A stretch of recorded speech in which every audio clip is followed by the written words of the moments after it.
episode 6, where we are for real in different houses. This isn't a joke this time.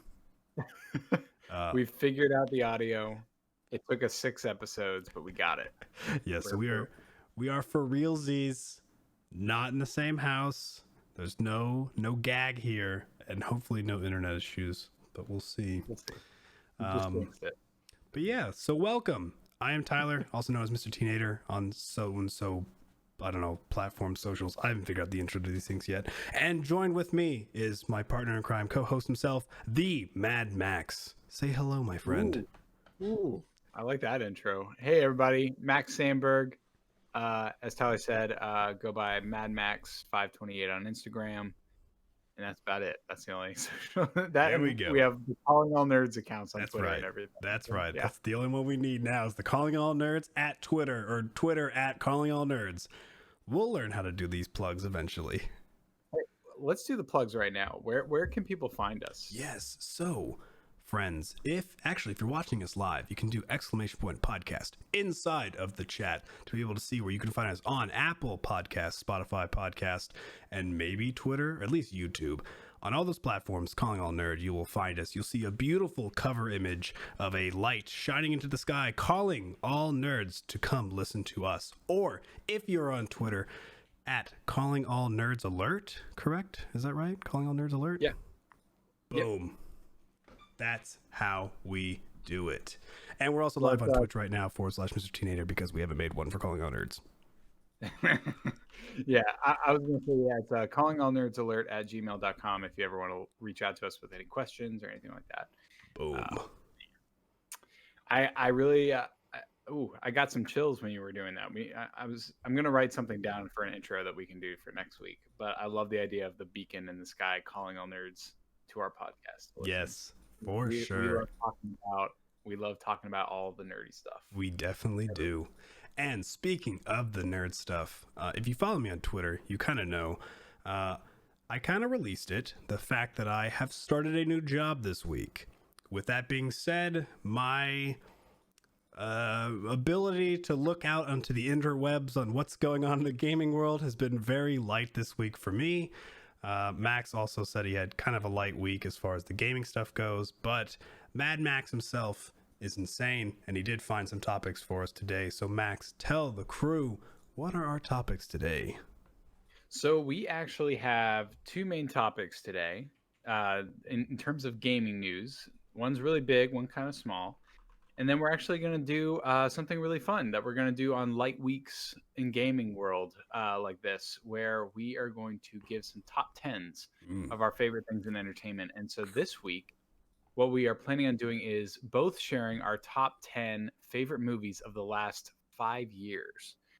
So these are just movies that we've really enjoyed. Doesn't mean that they're our top 10 movies of all time. Correct. Just in the last 5 years.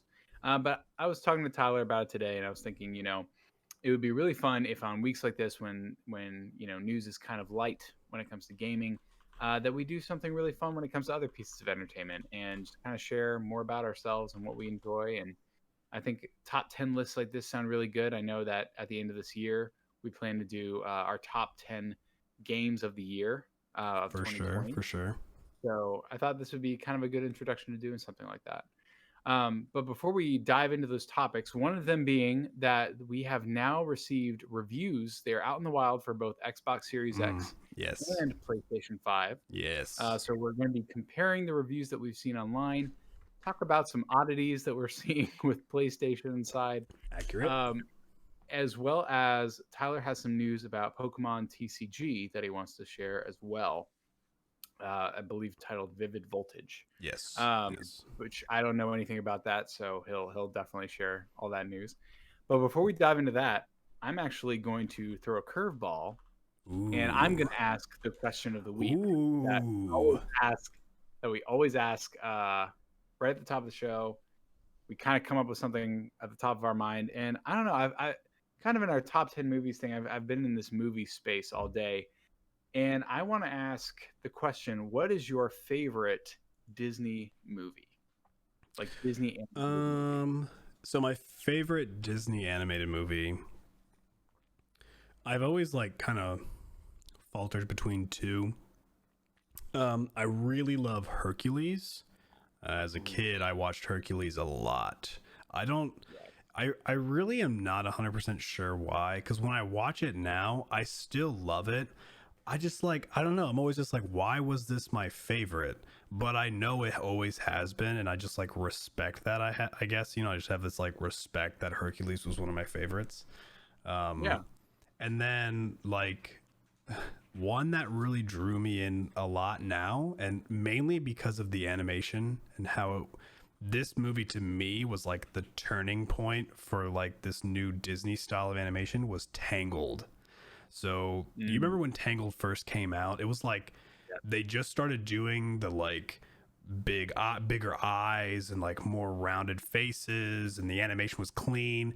And so for me, that's one of my favorite ones, because I feel like that was just like the turning point when just animation style, and I don't know if it's called graphics, but graphically, like Disney movies just went bam and just killed it Yeah. animation wise. So Tangled's been a really big one for me. So storyline is cool too. I mean, I don't mind it, but just visually, Oh, for sure. they got the lights in the sky that look really good. And whenever they're like first exploring like the forest, the colors are really vivid.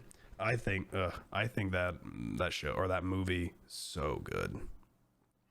Yeah, it's funny that you say that because Tangled is actually my favorite Disney movie as well. Hey, Um, not planned. for, Not right planned. for the longest time, before Tangled came out, Hunchback of Notre Dame was actually my favorite. Mm, Um, Mostly because I loved the music in that movie. It was just okay. so freaking good. I feel like Um, that's not a big fan fave for a lot of people. I like that you like that. yeah, it's really not, but you know me, I like more of the darker tone stuff, and so Yeah, like I think that's Hunchback great. That's of awesome. Yeah, so Hunchback of Notre Dame, definitely not a it's not a kid-friendly movie. I don't know how this got released as like a G movie. Yeah. But like it is dark as all get out. Probably one of the darkest Disney movies, but the music in it is just out of this world. It's Hmm. really great. But it has been surpassed by almost the complete opposite type of movie, Tangled. Um, I agree. If Tangled had come out in the last 5 years, it would be in my top 10 list Oh. because Oh yeah. uh, there's just something about this movie. You're right. It kind of debuted the new golden age of Disney movies, Hmm. um, that we hadn't seen since like I think Lion King came out. The animation was so Yeah. new and it was so crisp. The hair, everything was. I think at the time it was the most expensive movie ever released as well because of the hair quality, probably. Yeah. But there's just something about that movie that is so bright and so positive and loving and just it just lights my heart up every time I watch it. I never get tired Hmm. of watching it because it gives me that warm fuzzy feeling inside when I watch it, and Yeah. it hasn't gone away yet. And so I put a lot of love in that movie for that. Yeah. And honestly, all the movies that have come out since have yet to kind of hit that standard for me again. They've all been good, Hmm. but they none of them have reached that tier of Tangled ever since that was released. But yeah. Yeah. To me, whenever it came out, I remember Tangled first hitting. I don't know. I don't think I watched it in theaters. I don't remember when I watched it, but I just remember the first time I watched it, I knew, and I even said, I was like, this is a new gold standard for Disney films for me now. Just the Yeah. way that it was done.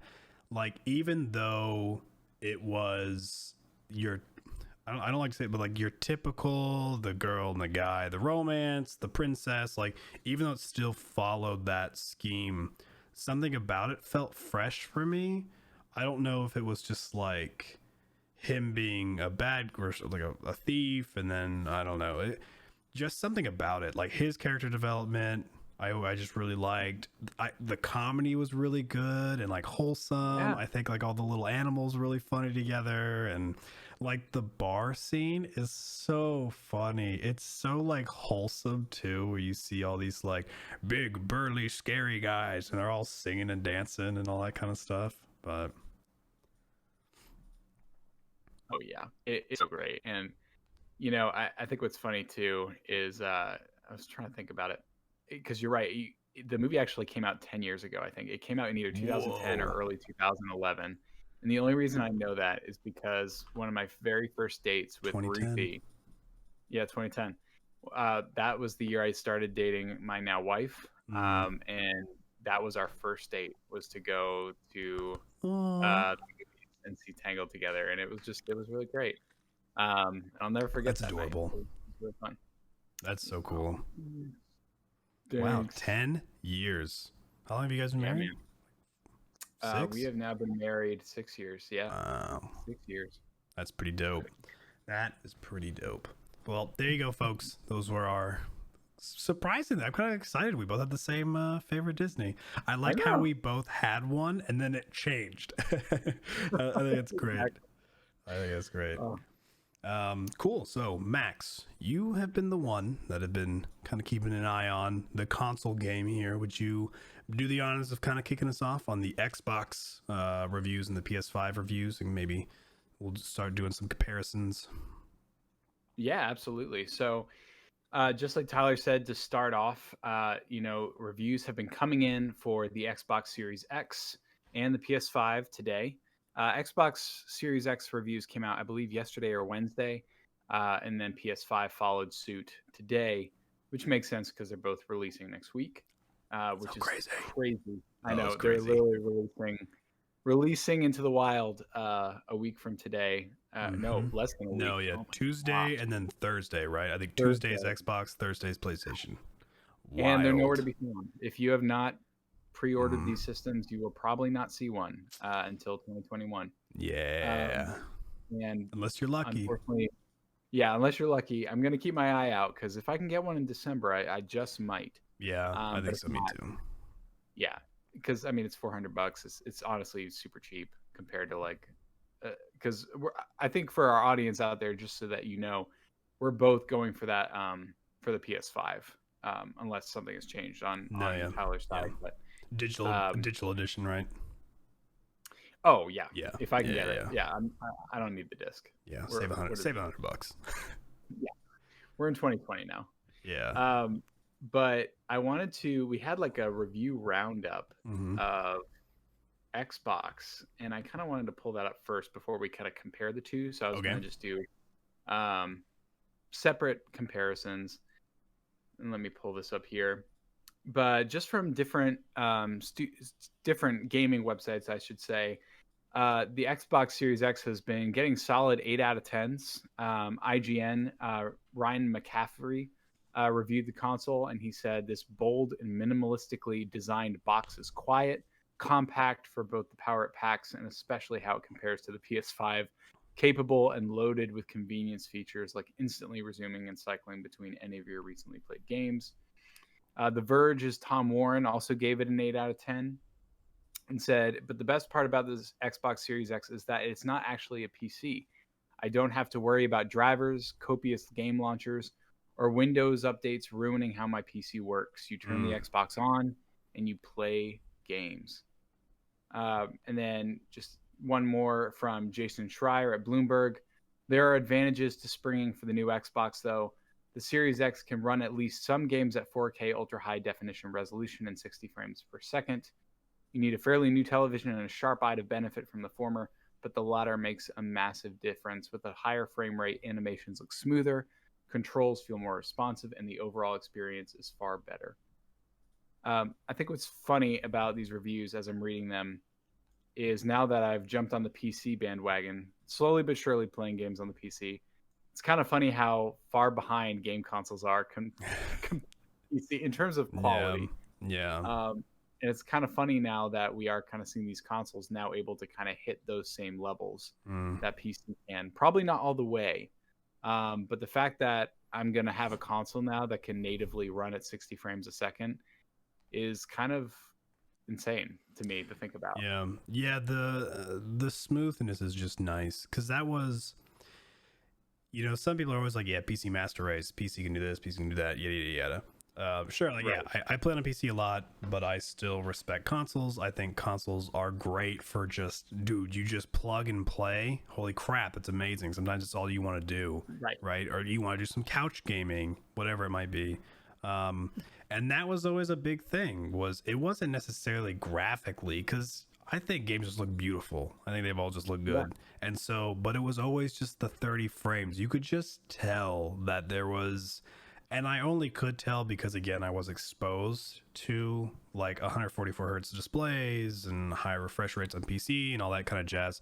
And so yeah, I did notice a difference going from like 100 frames or 60 frames down to 30, and it is very nice being able to see that both PlayStation and Xbox can have that.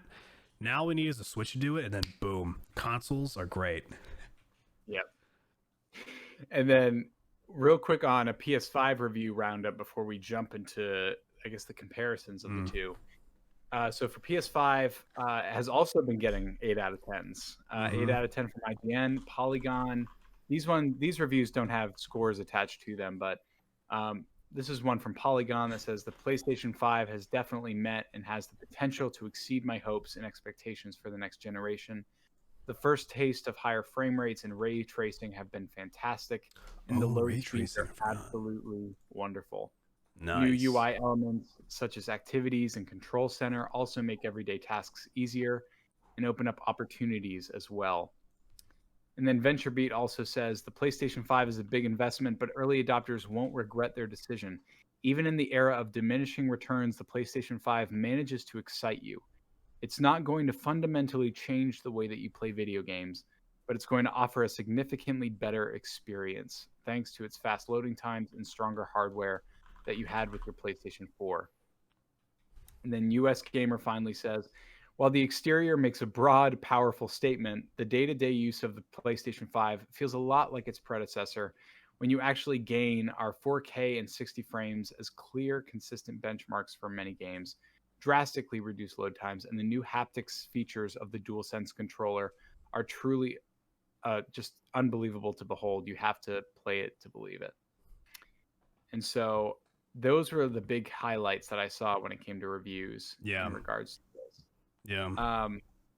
It is exciting to me that both are getting around the same kind of hype. It sounds like Yeah. both of them are right around that great like 8 Yeah. out of 10 range. Like I wasn't expecting either of them to just completely be masterpiece consoles. I don't think we've ever For had sure. something like For that sure. except for the PS2. Yeah. But So good. right.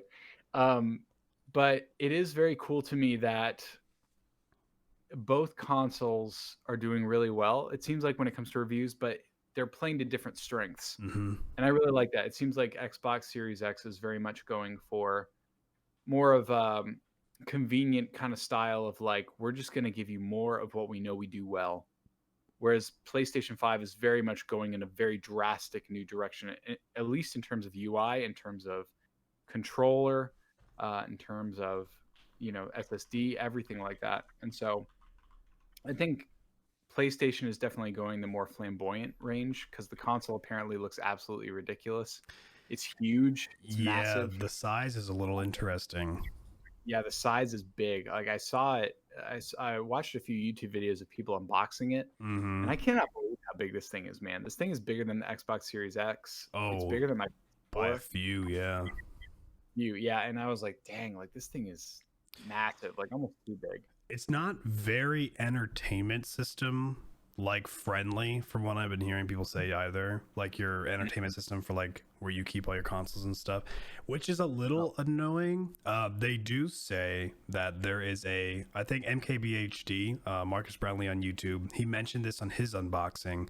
There is this little black thing, and that is the stand, and it does work both vertically and horizontally.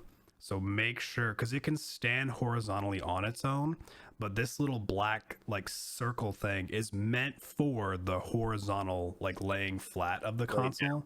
Yeah, Yeah. so make sure you like keep that, because more than likely that's going to be the only way that you can fit it. For like me, I have just like literally an open section next to me, so it'll probably just like stand upright. but it is so funny that just how big it is, and not even necessarily like it's not like thick, like wide. It's just tall. It's a It's just very tall. tall console. And I think it all has to do with the fans because I've read a few different reviews saying that this thing is quiet. Like it is Oh, okay. really quiet.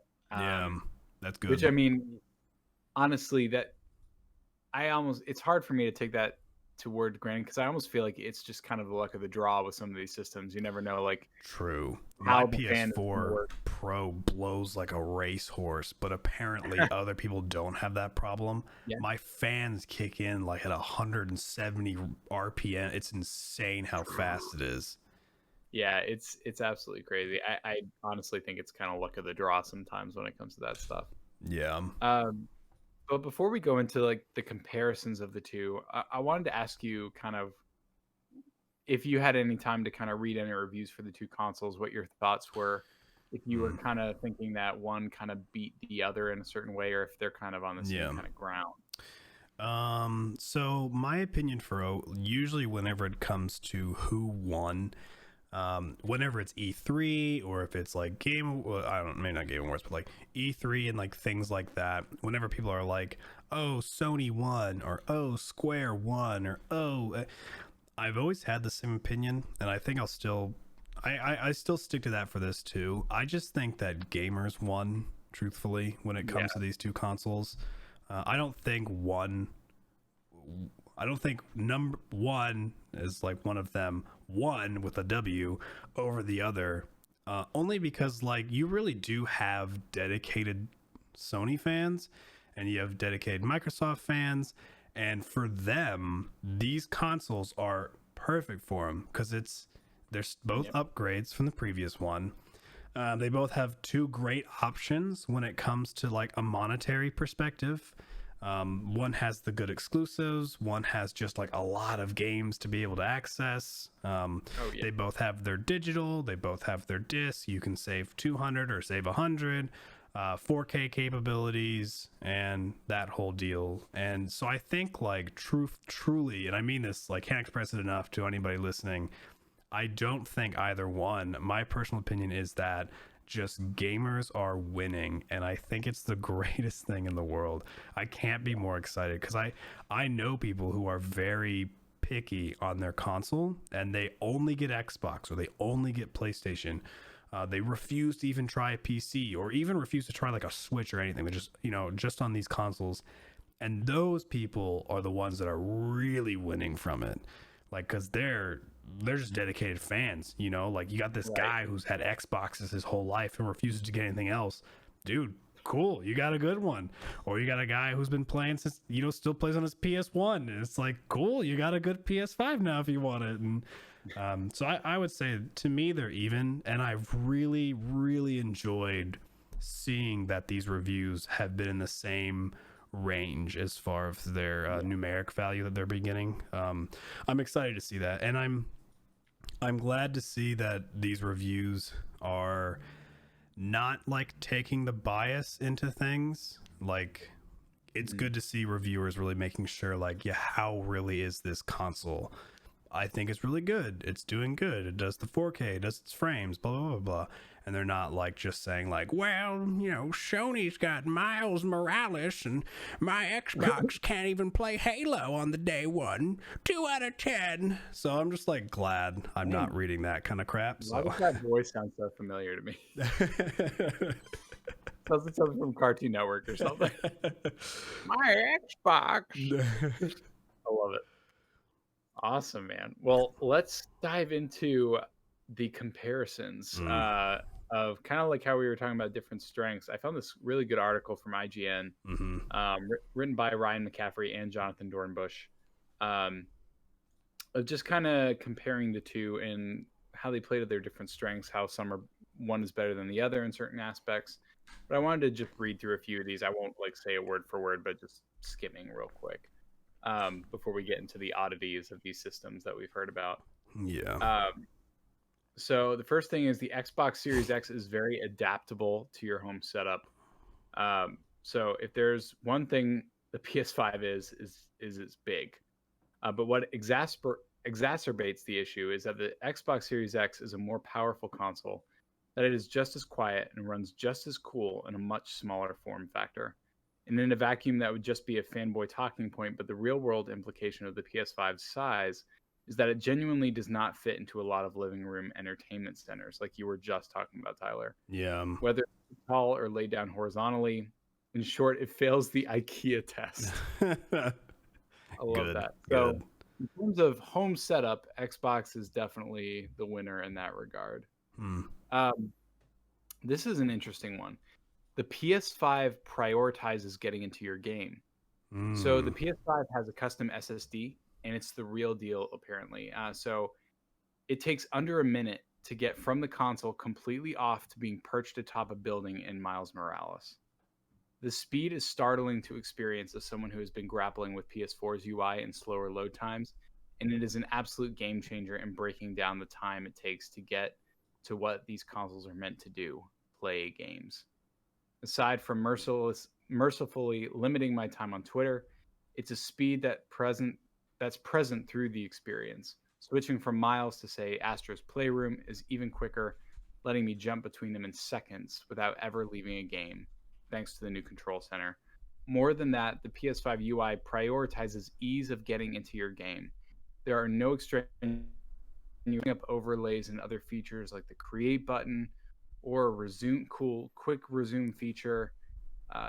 It's just absolutely amazing. And that custom SSD on PS5 means something like Miles Morales erases load times. Fast travel is near instantaneous, and Miles enters and exits indoor locations without a hitch. After playing on PS5 for even just a few days, I can't imagine going back to a PS4. Wow. That's pretty awesome. Yeah. Yeah, I What want a to take a break step up. real. I know. I want to take a break and kind of talk about that because honestly, I think Xbox does it as well. Mm. But it sounds like PS5 kind of has that, at least according to reviews, has that kind of more of a step up in regards to that speed. Um, but I can't even imagine playing games like that. I think that's the thing that we kind of talked about. This console generation, I feel like, is more about convenience. Mm. I don't think we're going to drastically see different quality of what's the word I'm looking for here? Like game design. Like I don't think we're going to see visuals that are just unbelievable. Like a complete step up from PS4, at least until the later years. But right now, the fact that we can get into a game in less than a minute, whereas before, I mean, I feel like ever since the PS3, PlayStation's UI has been absolute garbage. Yeah. And it's like something that you've just kind of lived with as a PlayStation fan, but now it's completely changed. And I think more than anything, that's what I'm most excited about is that I can switch between these games instantaneously, Yeah. never having to close over the other. That's absolutely insane to me. Yeah, it's definitely a big step up because I mean, at least from like the PS4, I've always complained about the PS4's UI. I always just have Oh, such a hard time maneuvering around. I think maybe 2 podcasts ago, I was like talking about how difficult, or maybe I was telling Julie about this. I was just like talking about how difficult it was just to change my profile icon yeah. on the PlayStation 4. I had some really old thing and I just wanted to get like a cool newer one, and I had to like Google how the heck to figure it out cuz just by I was like, "Oh, let me just go to profile. Oh, let me go to settings. Where am I going in settings?" And then I just had to Google it cuz I was like I literally can't like figure it out. I don't know. It was just annoying. And then their store has always had problems, which I still always complain. I'm like, I'm literally trying to give you money right now. Why are you making this so difficult to give So you hard. $60 so I can buy a game? Your store never loads. And then every time like I load my console up, I click on a game, but it won't play because I'm not connected to the internet or some bull crap. And I'm like, wait, why am I not connected to the internet? Where's my internet settings? And yeah, so I'm Yeah. I'm excited to read that the UI is a big one, which I feel like as far as advantages go, That's a pretty big thing for Sony, because I've always thought the Xbox One was fine. I didn't really have any issues with like the Xbox One, and I don't think there's any Oh yeah, issues with it now either, right? And so it's like, yeah, yeah. sure, Xbox Go. UI is Yeah. good, the new one's good too, sweet. But like Sony, it's like, yeah, your PlayStation UI sucked. It's awesome that Yeah. it's good now. So that's a huge leap for them. Oh yeah, the fact that it would take like 5 minutes just to get into the PlayStation store is Ugh, absolutely ridiculous. ugh, Absolutely ridiculous. One yeah. thing I will say though is actually never mind. We'll hit on that on the next comparison here because I think we can kind of dive into some of the oddities with Mm, PlayStation here in a yeah, second with this next one. yeah. Um, so the next comparison is there's more storage on the Xbox Series X. So with this, the Xbox Series X has 802 gigabytes of usable storage space, which is significantly more than the PS5's 667 gigabyte space. Oof.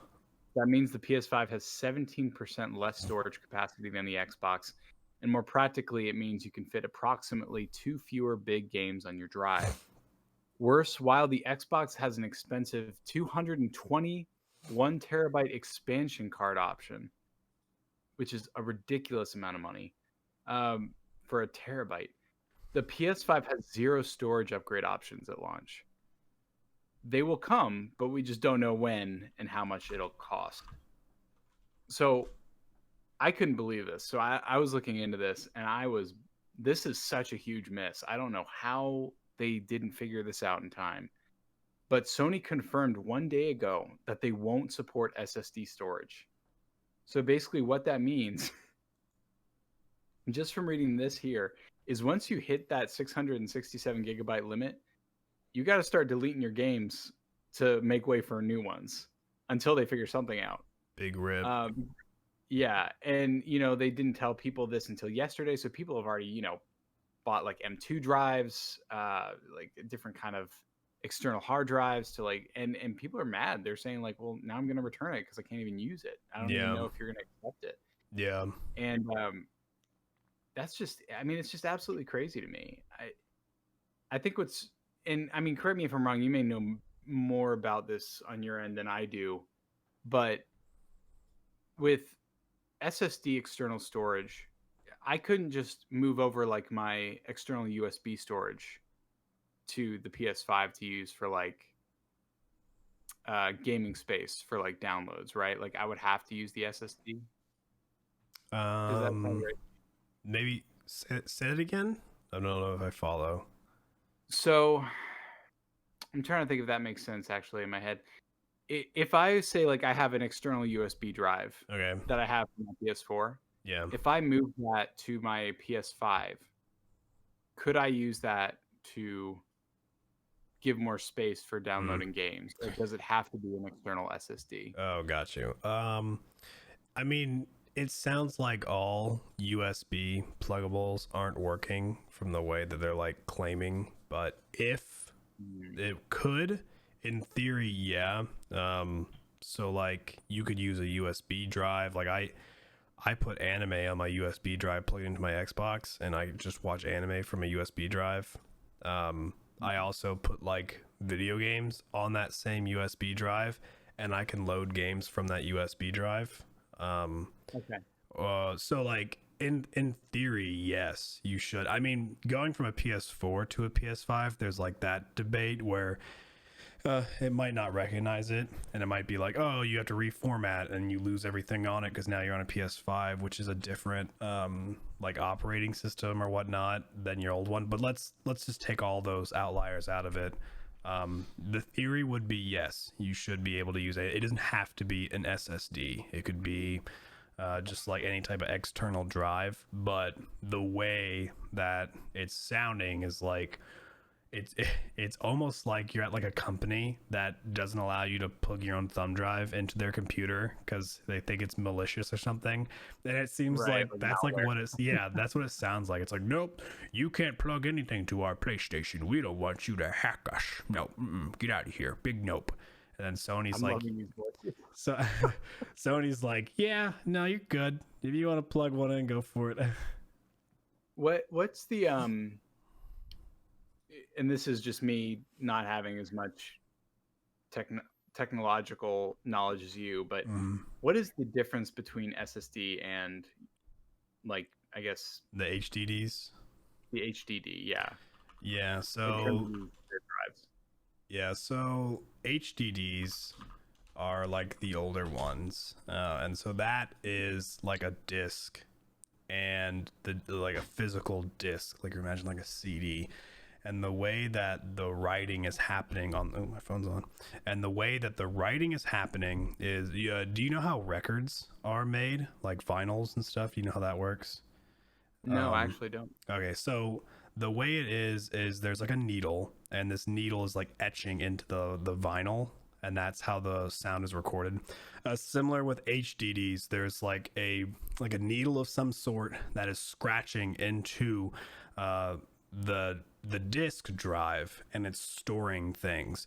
And so whenever you delete something, you don't actually delete it because it's on that disk.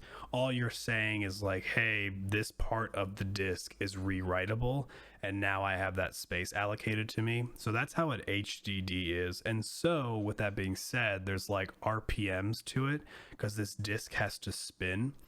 And so I could be wrong, but as far as like a consumer level goes, like 7,200 RPMs, which is rotations per minute, is about a good high end for an HDD. And that translates in like a certain amount of speed per transfer. I can't think of it on the top of my head. Whereas a solid state drive is a solid drive. It doesn't use the disk. It's all like electronic storage, so to speak, kind of like flash storage. Yeah, Take Chromebooks. You know how Chromebooks, you turn them on in like 10 seconds they're working. It's because they use like flash storage. It's just like really quick, accessible kind of storage. And so SSDs are like that. They're a solid drive. There's no disk. There's no like rotations per minute needing. It's all like electronic, and that drives like the speed of things. And a lot of it is the read speeds. So you have read speeds and you have writing speeds. So writing speeds is like how fast can I download something to this, as well as maybe transfer it from like one drive to another. And then your reading speeds is the whole idea around like load times. So think that when you have a game on an SSD, that game has all its files, right? You have all your assets, you right. have your levels, your characters, blah, blah, blah, blah. And so with an SSD, you have like faster reading speeds. So you're allowed to be able to say, like, okay, I've turned on the game and I'm pressing start. And so that disk can find and read, okay, he did this, now he's hitting start, we're loading this, grab this, put this, what happens here? It can read that faster. That's Right. what makes the SSDs fast, because they don't have to go around a disk to find it with a limited Find speed. the It's just part. like crazy speeds now. So Oh, that, it's my great. friends, is SSDs versus HDDs. The more you know with your teenager. No, that's perfect. No, yeah, I that makes sense. I knew that the SSDs are like miles above like Oh, faster, which means this yeah, is why like these exceptionally systems are faster. able to move as fast as they do. Yep, and I just didn't think smaller, a there was lot a difference. smaller. Oh, that's always a good thing. So Cool. like imagine this this size of this checkbook is like an HDD, and then like Right. the size of this little guy is like an SSD. That's literally Oh, like comparing it. Like it's like big wow. boy versus small lad, and that's like the big difference between these two. So form factor, you can have a smaller console, and well, you could have a smaller console if you wanted, but or you can have a big boy, but it's okay. Yeah, I love it. All right. This one, I think this is the one that excites me the most. So the DualSense controller beats the Xbox controller, is what Mm, they're saying here.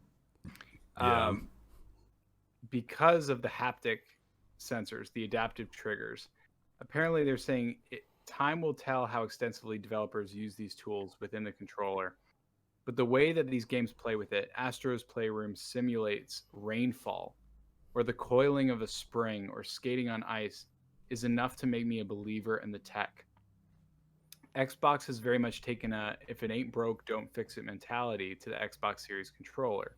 And that's certainly fine, especially considering how good the Xbox One controller is. But it brings us into more familiar territory where the DualSense pushes the act of play. It's quite clear the DualSense is more than just a launch gimmick. It can actively change the way in-game ideas are translated to our experience, truly a next-gen feature. And so I can't wait to I think more than anything, I can't wait to get my hands on that controller. Just No, yeah. because like the fact that I mean like I think they were showing it in the commercial, the way that you like knock back a bow Mm-hmm. or that rainfall thing, like you can feel it all in your hands. Mm-hmm. And so it's just such a cool idea to me that that's going to become a thing. I Yeah. wonder if it will. I actually, I don't think it will, but you never know. I think it'd be so cool if I like say play The Last of Us Part 2 on the PS5 to get the enhanced graphics. Mm-hmm. Um, if I could get that haptic and that like that haptic feel, like whenever I'm Yeah. playing as Ellie. I don't know if I will Yeah. be able to, but That could I be mean, probably pretty tough from like a programmatic yeah. standpoint. I think it'll be utilized for first parties the most and probably for the Oh yeah. longest. I don't eh, I don't know if too many third party games are going to get into it, which I don't remember who I read talking about it. Um but one thing they were mentioning, maybe it was like Kind of Funny Games was talking about it, but it was like, yeah, the feature's great, and Sony is giving you what is it called? Astro Boy? What is the? It's Astro's Playroom. So they gave you that to start. Like that's just like a free game, and it's kind of Really? like, yeah, you just like get it with your console from what I saw, and it's a way to like show you and like showcase the console and like the experience that you can get from the new controller. Similar to like how like the Switch when it first like came out, there were certain games really talking about like using the Joy Cons in their fun way, you know. Yeah. Um, and I think first parties will do it. So like I could see Miles Morales maybe having some stuff into it or whatnot, but the person was saying it makes sense that third parties might not for a while because that's a lot of dedicated programming power Oh in yeah. the sense of like people because you have to develop for other games and other systems, and then you also would have to like allocate people just specifically for Sony's controller, and it might not be most cost effective and whatnot. So I think for a while, I mean, we'll probably see it with God of War. We'll probably see it with Horizon. I haven't read anything on Miles Morales, but I assume there's probably something with Miles Morales too that has it. Those like big major like Sony titles are probably going to utilize it the most. But that's exciting. I think it's going to be awesome to experience a new controller, which is so funny to say that like I'm excited for feeling a controller. Yeah, no, I'm right with you there. I can't wait. All right, we got two more here. So the Xbox Series X, and this is, I mean, duh, is more backwards compatible. Oh yeah, Uh, it's hella backwards compatible. oh my gosh. The Xbox has been doing the work here, and it shows. Every Xbox One game works just fine on the Series X, and many of them run at higher resolutions and/or frame rates on the new console. This also applies to a large catalog of backwards compatible 360 games that seamlessly work on the Series X. Even a sampling of original Xbox games has been brought forward from Microsoft's first gen to its fourth, including classics like Star Wars Knights of the Old Republic, which by the way runs in 1080p compared to the original 480.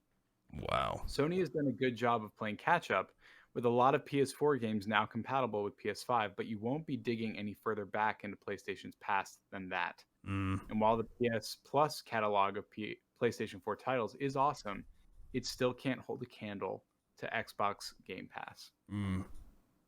And that is so true. That was one thing that I was kind of hoping PlayStation would do, and I feel like in some ways, sort of, uh, they've kind of like taken a step towards that with this PlayStation Collection that they announced at launch of the PlayStation 5, where it's like, hey, 75% of our first party titles, if you have PlayStation Plus, you can play from Yeah. PS4.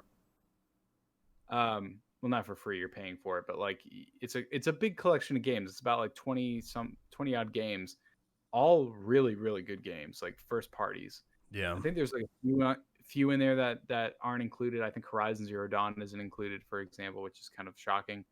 I could be wrong though. Or like Last of Us Part Two, for example, is not part of that collection. Um, but it's still a good effort. But it's obvious that they're still not willing to go the route of Xbox Game Pass, which makes sense. They don't really have to. They have their committed, like you said, they're committed fans. That know that if they go with PlayStation, they're gonna always have really great exclusives, which is unfortunately something Xbox can't speak to right now. Yeah. But Xbox is so much more just gamer friendly when it comes to backwards compatibility. It's not as complicated to get your games working on the systems. Um, and the fact that you have this just large library of games that are like more games added every month is just amazing to me. Like it makes me almost want to pick up the Xbox One just so I can play through that catalog. You know what I mean? Yeah, especially Because because you can get it so cheap. right, exactly. And like I may still do that. I don't know. Like having Game Pass on PC is nice, but their catalog for PC is not that huge. No, yeah. But you still get some good games on it. Yeah. And if it's on PC, it's on the console typically. Right. So then, which makes sense. They still favor their console, but they want to also have you access PC if you would like.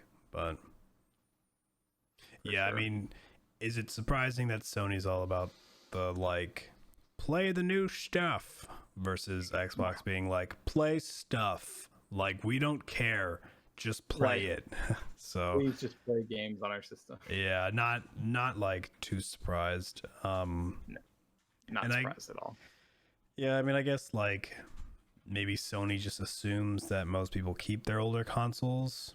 And so they're like, well, if they want to play an older one, they'll have an older console. I don't know. Maybe that's like what their mindset is, but I don't know. We'll see. Yeah. And then the final note I wanted to hit on the comparison before we jump to the Pokemon thing. And this kind of goes into if we wanted to talk real quick of just two launch games, one from each system, is the PS5 has a strong next-gen lineup. With the next-gen lineup, regardless of which console you're planning to pick up, is overwhelmingly filled with upgrades to current-gen games like No Man's Sky, Maneater, Borderlands 3, and more. PS5 also has a host of exclusives at launch that make it the most exciting proposition. The biggest surprise for me is Astro's Playroom, the free pack-in that no one should write off, as you said, as a throwaway experience. As I mentioned in my Astro's Playroom review, Team Asobi does a fantastic job of showcasing how the DualSense can make your game a total sensory experience. So it sounds like this game, like you said, is a free pack-in, but it's to really show off the performance of the controller. Yeah. And then, of course, you'll have the true next-gen showcase in the Demon's Souls remake from Blue Point Games and Spider-Man Miles Morales, Sackboy: A Big Adventure, The Pathless, and Bugsnax. Which all apparently are all cross-gen PlayStation exclusives. So you can play all these games on the PS4. I did not realize that, but apparently Miles Morales, Demon's Souls remake, Pathless, Bugsnax, Sackboy, these are all going to be on the PS4 as well, which I find kind of shocking.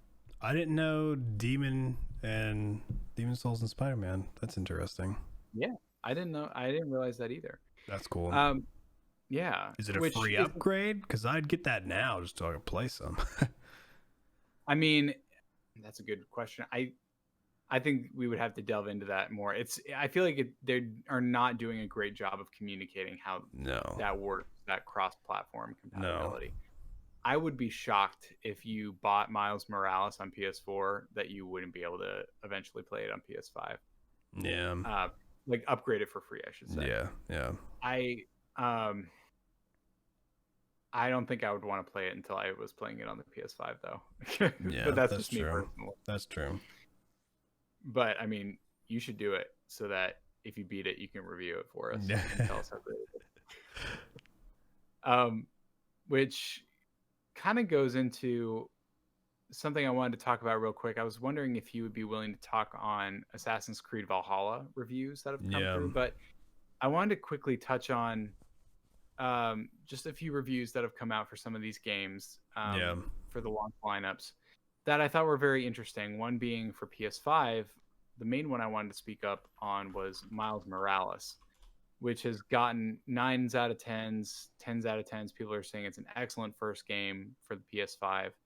Um, People are saying that, you can play it in two different game modes. You can play it on performance mode, where you can play it at 60 frames per second at like a slight um, sacrifice to the theatrics of the graphics and So everything not like of a the world. true 4K or anything.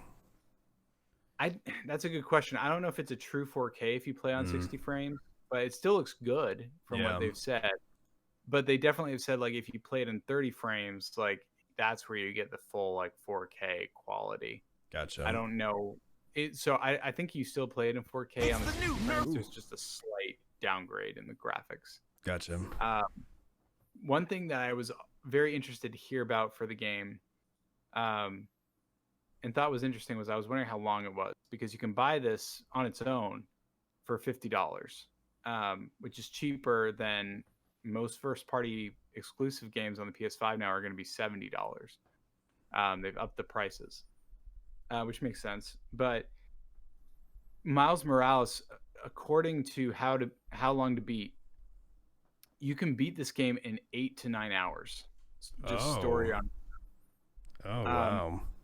If you go for everything, like I will, if you go to complete all the side quests, catch all the backpacks, whatever the collectibles are going to be in the game, it's no more than 15 hours if you really just kind of go through. Which honestly, 15 hours in total for like a full complete package, not bad. That's a good amount of time. Yeah.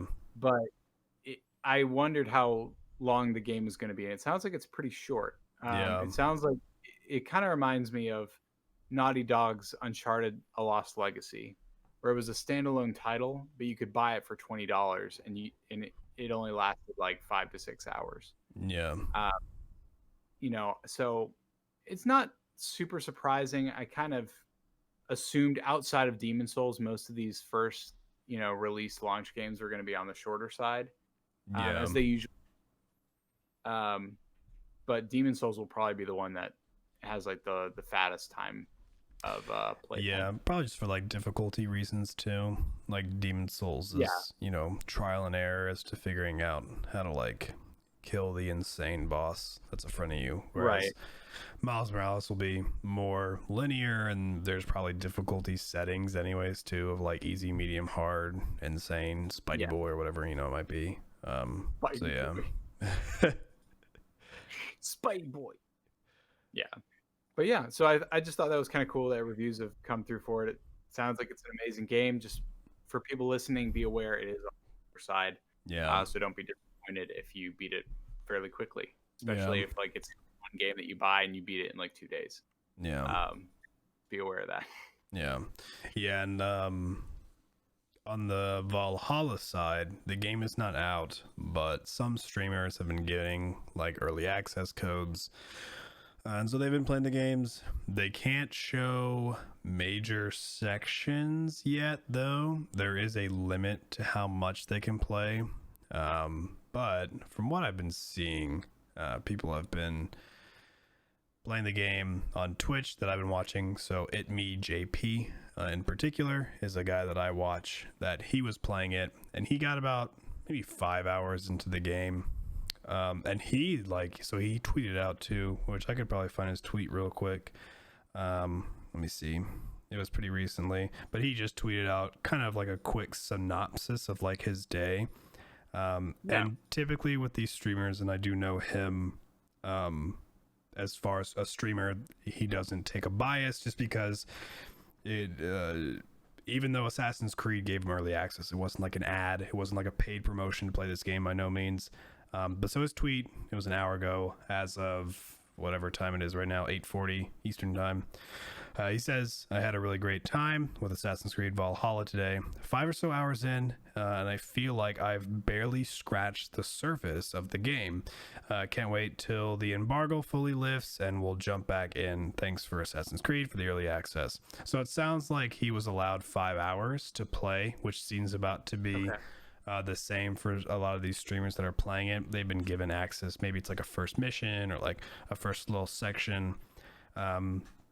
Now he says it feels like he's barely scratched it, so we'll see if that's true. Obviously, when like the full game comes out, we'll see like how big it really is. I know you and I have talked offline a lot about the Assassin's Creed games where they're massive, but it seems like too big, and hopefully this game doesn't have that problem.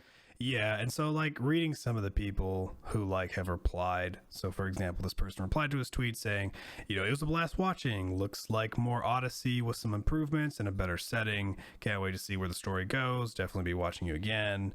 Other people are just like saying the same thing of like, had a blast watching. Think it'll be worth really getting this game.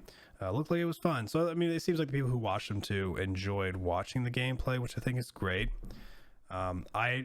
I've just always had a sweet spot for Assassin's Creed games. I got the first one on the 360 and I loved it. I thought it was really cool. I mean, it was the first game for me of its kind, of like the assassinating and climbing and doing all the cool like stealthy stuff. And then like, I don't know, I've just liked the games, and with the recent ones I've thought they've been improvements, but I still only get about like 5 hours or so into them, and I'm kind of just like, yeah, it was boring, but I only paid like $5, so I'm pretty satisfied with it. Or like whenever I think Odyssey came out, I signed up for Stadia. So it wasn't called Stadia though. It was like do you want to beta test this like Google video game streaming platform? And I got in somehow, and so I played Odyssey for free through like, I guess, Stadia's alpha stage before they even called it with Stadia, which is kind of funny. I'm just now realizing that's what that was. That's really interesting. Wow. So I played Odyssey for free, which I was like, well, I only got like 10 hours in, but it was free, so I don't care. So I always just try them out. I mean, I have meh expectations for all of them, and I just really hope that this one is cool, because I tell you what, man, they know how to do some cinematics. The trailers and stuff for Valhalla look badass. I mean, it looks fun. It's hard because they have mastered the art of marketing these games. So well. It's like every time one is released, it's like, wait, I love Greek mythology. Yeah. And then I play the game and I'm just like, oh man, not as cool as it was in middle school. I love Vikings and like, and so it's like the time they got that period, formula. Yeah, and that's the thing. I just hope they keep improving on it. I heard a lot of people saying they hope that this is very like Witcher 3-esque in terms of its open world capabilities. Yeah. I would love it if it was that good.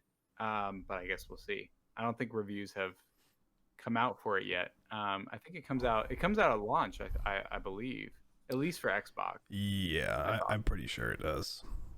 So we'll probably start seeing reviews either tomorrow or early next week. Yeah. Yeah. And then one thing too on the PS5 Oddities, I forgot to mention this one. I found out that it's not having 1440p capabilities, the PS5, which is kind of interesting to me. So 1440p is like this, it's like you have 1080p, you have 4K, and then 1440p is like in the middle of those. So it's a little more crisp than your like 1080p. Obviously it's not like at your 4K level by no means. And the reason why I thought this was just kind of weird was because the Xbox One S only supports up to 1440p. Like it doesn't have 4K, which is why it's only like $300. But then like the PS5, it doesn't have 1440p compatibility. And I just think that's weird, because I was like, well, if you do 1080p and you do 4K, but then you also claim that you can go to 8K, like why wouldn't you also, so 1440p they call it 2K, is like their 2K thing. Yeah, I was like, why wouldn't you also support that? And I will say, and this is just like a personal thing, I don't think 1440p is like massively popular. It really is more of like the PC gaming realm that you see 1440p standing out.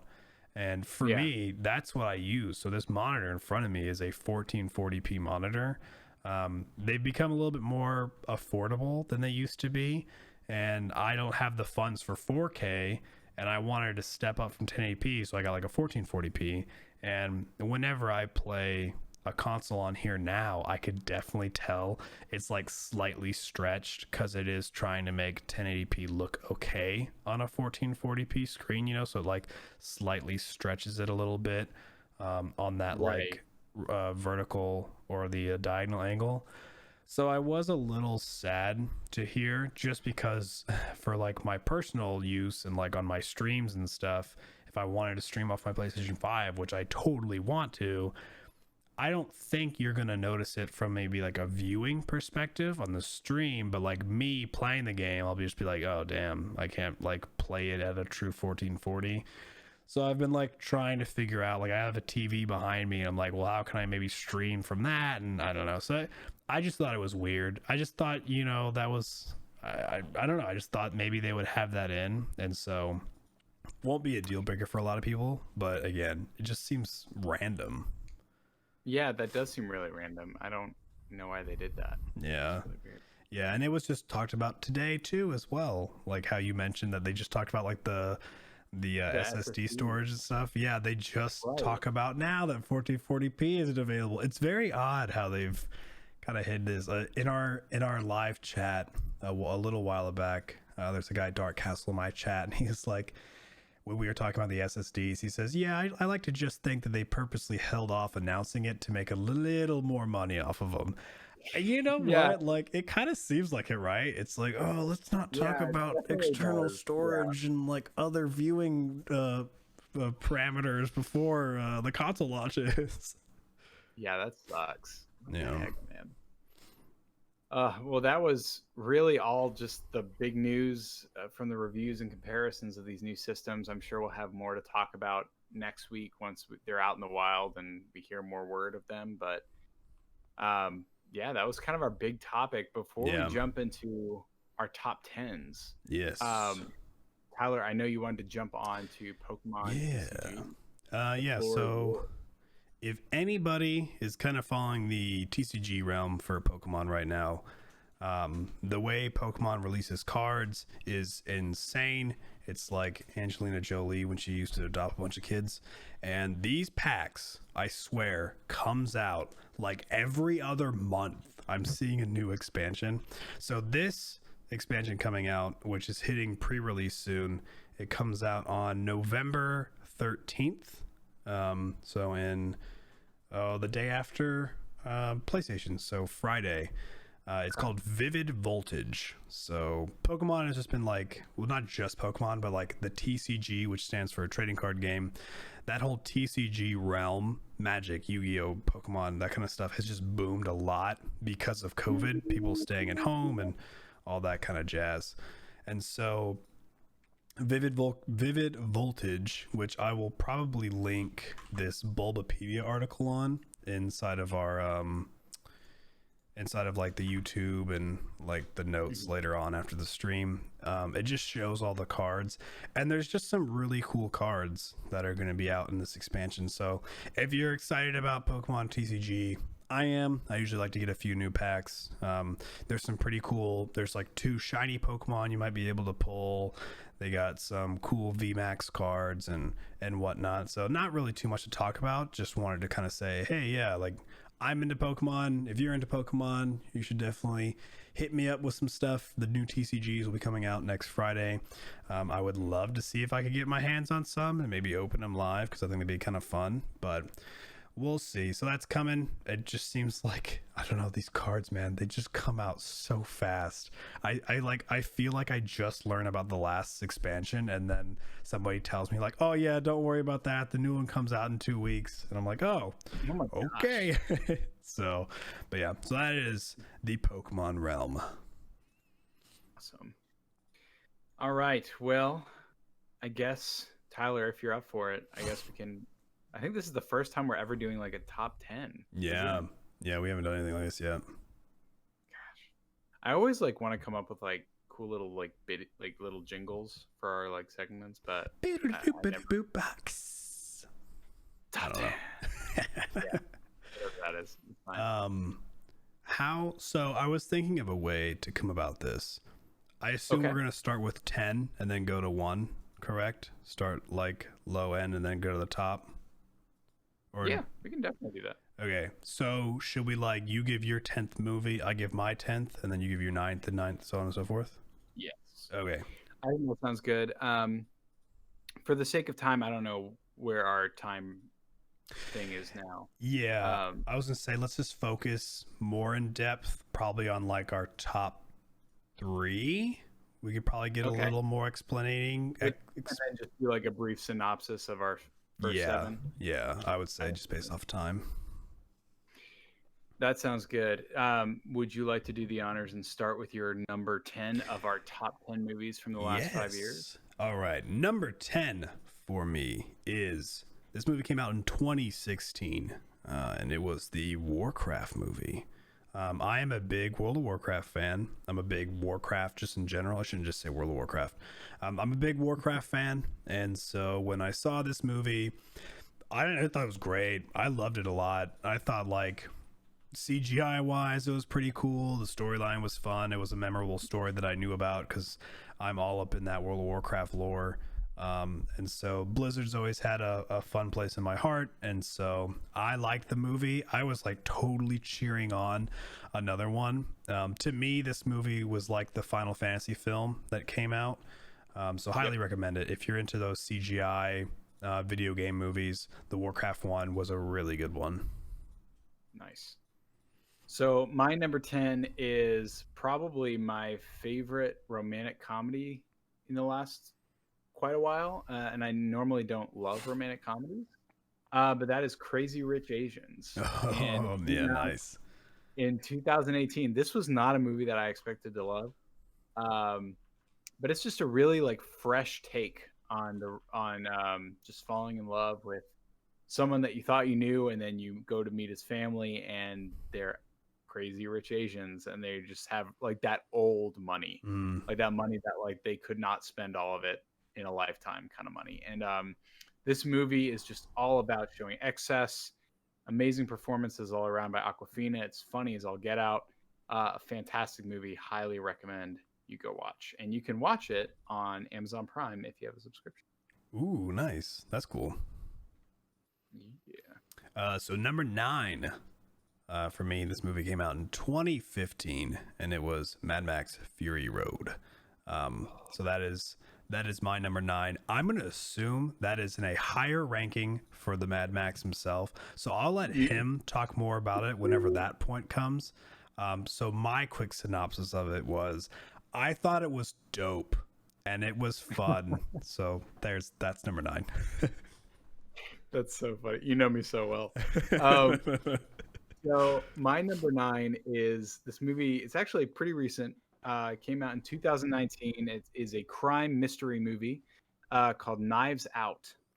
And this is the first movie I've seen in a while that kind of did a brand new spin on the whodunit. Whodunit. Yeah, whodunit. And it's just, like I said, this is a movie. I love movies that just kind of go outside of my expectations, really show me something I've never seen before. And this movie is just so much fun.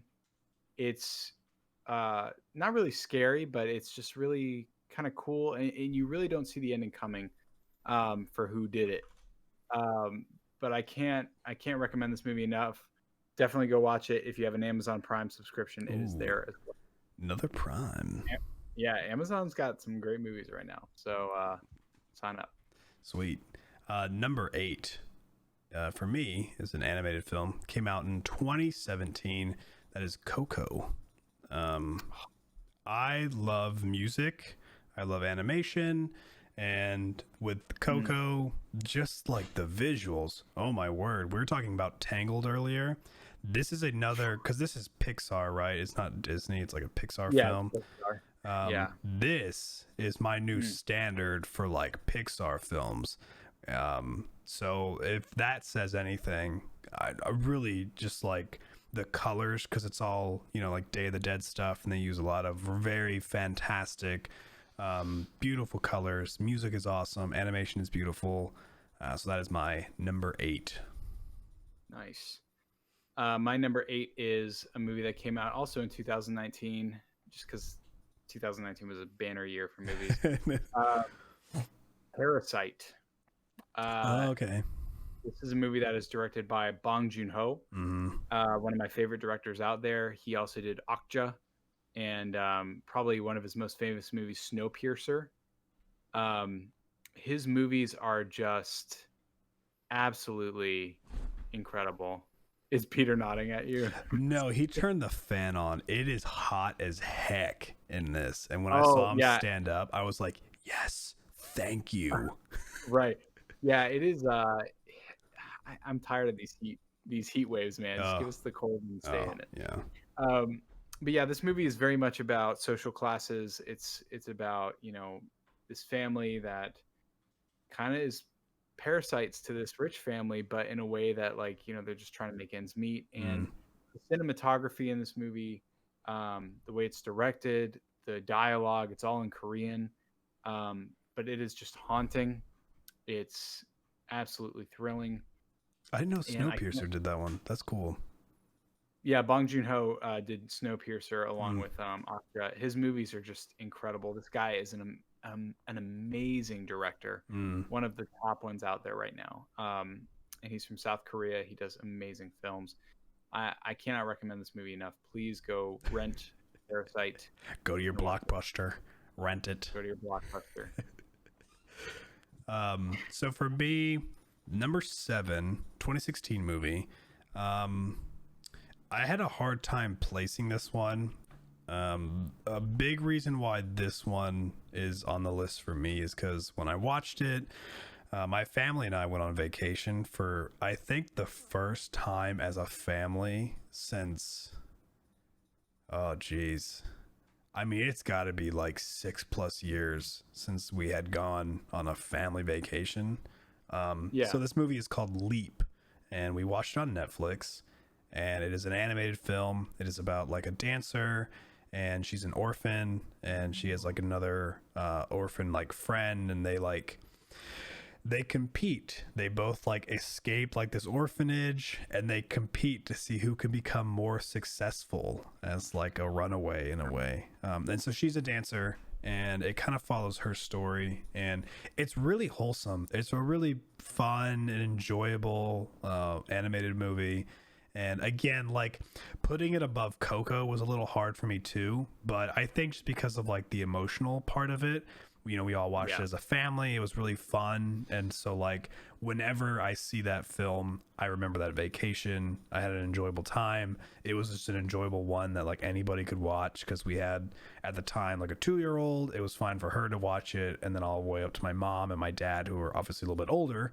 They enjoyed it as well, and so it was a good one. I definitely suggest it if you're just looking for like a nice, you know, wholesome little animated film. So it's called Leap with an exclamation mark. Don't forget the exclamation mark. Nice. My number 7 is Get Out. Oh man. Probably one of the best horror movies I've ever seen. Um, and I almost say horror lightly, because there's honestly not a lot of gruesomeness. Thriller, right? Yeah, it's like a horror thriller. Mm. I don't want to spoil absolutely anything about this movie. If you have not witnessed this movie, you need to watch it. The social commentary in this movie is unbelievable. Jordan Peele's, I want to say directorial debut, but I don't. I think so. Yeah, I think it is. it really kind of cemented him as a horror director. Yeah, he's he's since then done Us, which is another great horror flick. But Get Out is just amazingly acted, absolutely terrifying, and it's a must see for anyone that likes horror movies. Definitely check this one out. For number 6, came out in 2017. I just watched this movie recently, and it was Baby Driver. I thought that movie was great. It was weird. It was very odd, but it was really good. Say something real quick? Yeah. Baby Driver is my number 6 as well. Oh, snap. We got the same one. Wow. Nice. Yeah. So, okay. Max and I's number 6 is both Baby Driver. I guess I'll do a quick one if you want to add anything to it. So, yeah, No. Baby Driver, just a good, like, I don't know any film that's like it, truthfully. I've been trying to think about, like, a film similar to it. It kind of gives me very Tarantino style. Did he do this film? No, this was actually done by Edgar Wright. Okay. So the guy that gave you Hot Fuzz. Okay. You know, like, he very stylized movies. Yeah. I love Edgar Wright. This is definitely like his magnum opus for me, this movie. Yeah, I got Tarantino's style from it, I think only because of when it had some, I don't want to say gory in like a way to like steer people off, but when it had some pretty like intense moments, they were very intense. And like, just like Tarantino films, they go from like 0 to 100. This movie went from like 0 to 1,000. It just like boom, and I was like, oh, this is all happening. So Jamie Foxx was incredible in this movie, and like, I think that's why I also was getting like Tarantino style, because of him being in the film, and he's just such that fast-paced action, just like he's in it. I was so tense that whole movie. Like Julie, she gets like that, you know, like whenever she gets in these movies, she just like she covers her face because she can't handle like the intensity. I was feeling that. I have felt this for only 2 movies in my life. One was that Adam Sandler one where he was the gem dealer, where I was feeling like I was feeling legit anxiety from that movie. And then Baby Driver, I was feeling so anxious watching this film. But it's good. Like the fact that I don't get so like emotions and whatnot with films. Baby Driver, that hit a spot with me. That was an intense movie. It is. It is like you said. It's a movie unlike really anything else out there. It's a crime. It's like Need for Speed on steroids. Like it's like, you know, it's one of those really great crime flicks. Yeah. That really takes the crime genre in a different direction. If Fast and Furious was good. Yeah, exactly. It's so stylized. The movie is almost entirely like the movements in the movie go with the music. Oh, so yeah, that's right. Yeah. Everything is surrounded by music. Yeah. And so it kind of reminds me of another big movie. I would say, other than this one, the other big movie from Edgar Wright is Scott Pilgrim versus the World. Oh, which is very music oriented as well. Yeah. He has a great care for his directing in that regard, and this movie's incredible. Love it. Yeah. Number 5, I kind of cheated a little bit, but that's just because I kind of just think of them as the same. So these movies came out in 2017 and 2019 respectively, and that is the John Wick films. I'm gonna say number 1, even though technically number 1 came out in 2014, but the just John Wick, the story, exactly. The John Wick series, it's like that one surprises me because, well, Keanu Reeves, I love him. We've talked about on the podcast. Homeboy's like, he had a prime, died, and came back because he is in a prime again. I mean, he did all the training for these films. And like, as far as action goes, it has the action. It has that he's put a lot of time and effort to be this like assassin hitman guy. And it's not just mindless action though. Like the story you're kind of interested in. It's not like super plot heavy, but it's got you entertained to be like the combo from the just amazingly well done, like stunts and all that kind of stuff. Just at least having that on the background, it's almost like it's just kind of like holding it there a little bit. The films are great, and I also feel like for having three, they've done pretty good. Like all three of them, I've been like, I love that one, I love that one, I love that one. I can't wait for the fourth one. So he has successfully become this generation's Jason Bourne. This yes, generation's like Liam yes, Neeson's like he's kind of owned it. oh yeah, Yeah, I agree. yeah, Great movie. yeah. So that whole series is my number 5. Yeah. My number 5 is a biopic war movie titled Hacksaw Ridge. This movie came out in 2016. Have you seen this movie, Tyler? I have not heard of it, but I haven't seen it. So this movie is a Mel Gibson movie, which, as crazy as the man is, I do love his. I love his movies. This movie really hits a heart, like just a really. This movie really impacted me. It's not in my top 3, but it's definitely right there in the middle because this movie is about the true story of I'm trying to remember his name, of Desmond Doss, who, without firing a single shot in World War II, single-handedly evacuates and saves 75 men during one of the bloodiest battles of World War II. Oh wow! This is a man of deep faith, deep Christian faith, and he believes within his faith that he cannot kill, that he is not allowed to even hold a gun, and he still feels that he needs to serve during World War II, and so he joins the army, and he is heavily ridiculed and bullied by his squad mates in the war. And this is another one of those movies where it's harrowing, but it's beautiful too, because there is just I won't ruin it, but there's this moment where you kind of see the moment, you witness the event that makes him famous. And I was sobbing. I like just tears in my eyes. Like I've never seen anything like this done. And the actor that plays Desmond Doss is Andrew Garfield.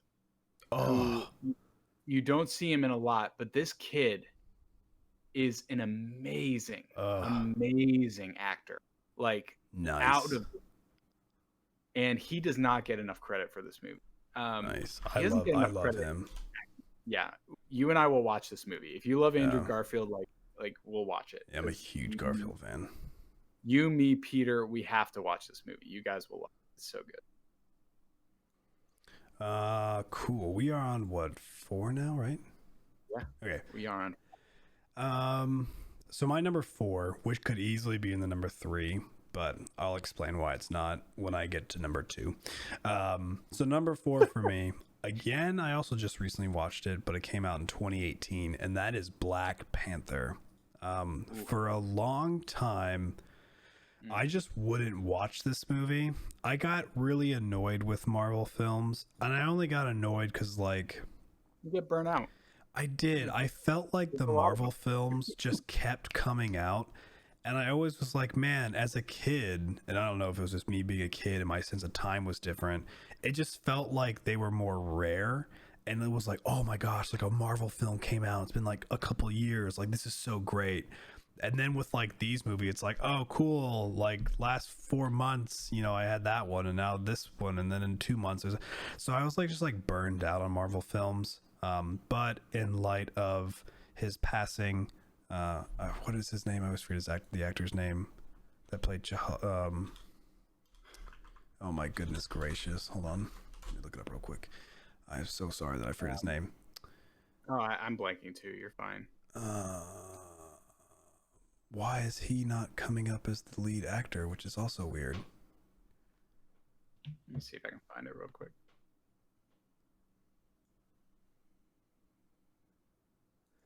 Wow, that's so odd. If you Google the movie, Chadwick Boseman.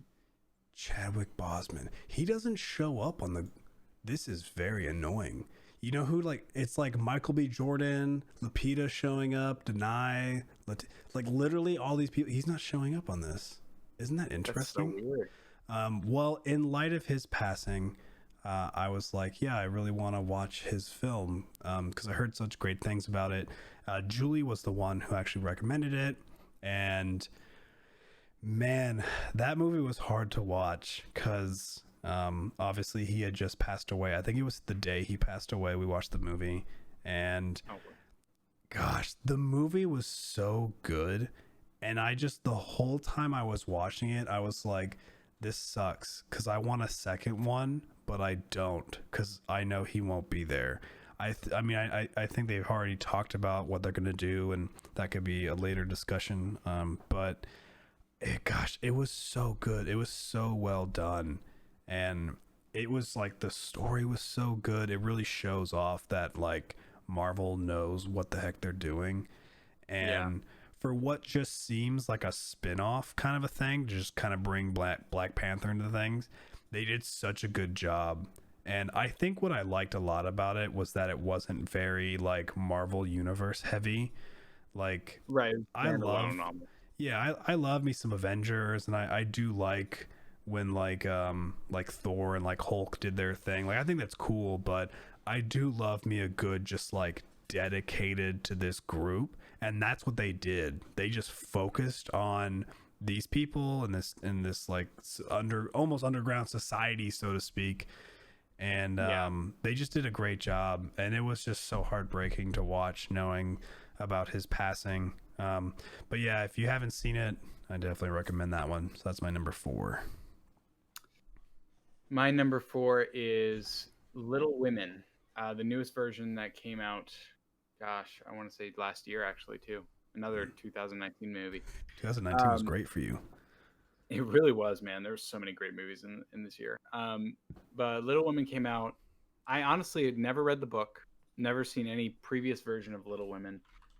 My wife is a huge fan of the book, of the movies, because this is one of those stories that kind of gets retold in film, like every like decade or so. Mm, And so she went to go see it because there's a lot of big names in this movie. You have Emma Watson, you have, mm. um, you know, uh, oh, I always butcher her name, Sharshish. It's not Sharshish. It's, um, I'm not even gonna try. I Okay. don't want to, because I would feel like I'd be doing her a disservice. Um, who plays Joe March, Emma Watson, Oh, Florence so Pugh. yeah, Sorcy, whatever. Yeah, Yeah, I know what you're I talking never about. say it right. Yeah, But I mean, Meryl Streep is in it. Timothy Chalamet, Laura Dern, huge names are in this movie. And so Ruthie saw it. She said it was incredible. I need to see it, and I saw it, and it was incredible, and I'm glad I saw it. It's a great, timeless story about these amazing women. Um, Directed by Greta Gerwig, who also did Lady Bird, who is, in my opinion, the best female director out there right now.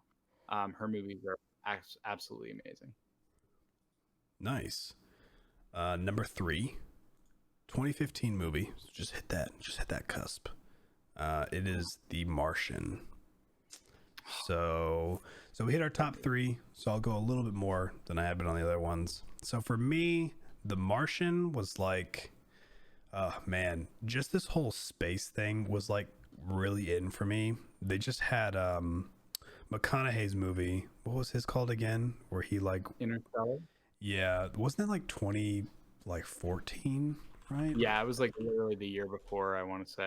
Yeah, like so I saw Interstellar, and I watched that with Peter and I think some of our friends Aw. in in Beaufort, and that was when we were living there for college and stuff. And man, it Interstellar was wild, right? It was such a weird Yeah. kind of, it was like the inception of Love space kind of style going on.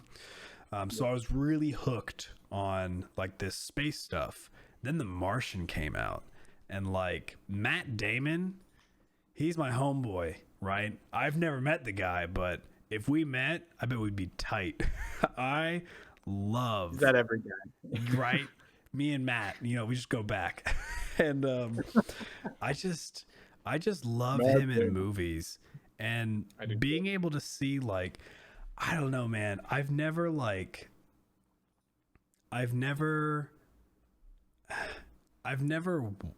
like thought that I would be like laughing at watching a scientist be stranded and on Mars, but like he did such a good job of like I really felt like he was stuck on Mars and he was just like trying to just figure it out. And the one scene, and I remember talking about this to my mom after I saw the movie, the one scene that just completely sold it to me on how well his acting was. When he got hit with, I guess spoilers, but it's been 2015, it's been 5 years. When he got hit with that shrapnel and he had to like stitch himself up, the way that they like portrayed him. So first he looked normal skin pigment, like how I'm looking, and then as he's doing this, they like slowly made his face turn more white and more sickly because he was losing blood. His energy to be able to like do like these actions, he was getting slower. You could see his lips were getting more purple. Like he sold it to me. That guy had a massive thing stuck in his arm and he was lodging it out and stitching himself up with whatever the heck he could find and his little like Martian whatever like home base that he was on. And for me, that acting right there, I was like, wow, that's insane. The fact that I just felt that was so cool. And, you know, seeing him like, I don't know, like I felt like that was real. Like he was just trying to be on the bright side. And he was, I don't know, I feel like with him being a super smart person, right, this would be what they would try to do. Just see what he can figure out, see if he can survive. It's kind of like the anime for what's the one where it's like the world turn Dr. Stone. He like comes out of stone. He's like, let me just figure it out. Step one, what do I do, right? And that's what Matt Damon was. He was like, okay, what do I need? I need food. How am I going to survive? I need to make a base. You know what? Now it's time to figure out if I can do some communication with somebody.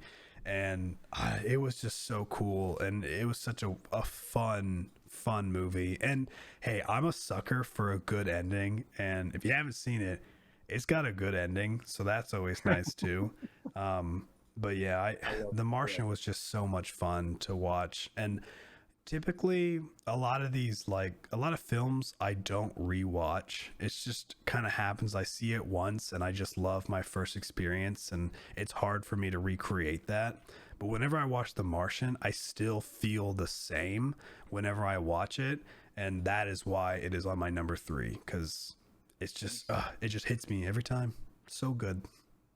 So good. My number 3 is Avengers Endgame. Nice. This for me,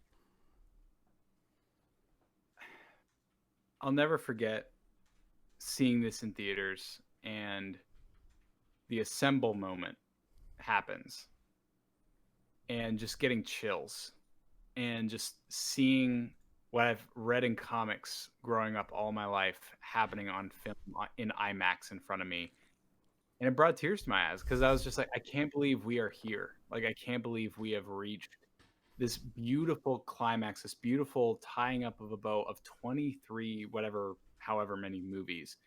They landed it perfectly, in my personal. Not only did they land it, they set it up for more movies to come, which, you know, thankfully haven't happened in a while. But I honestly would have been fine if they ended it all here. This movie just kind of shows where we are in filming.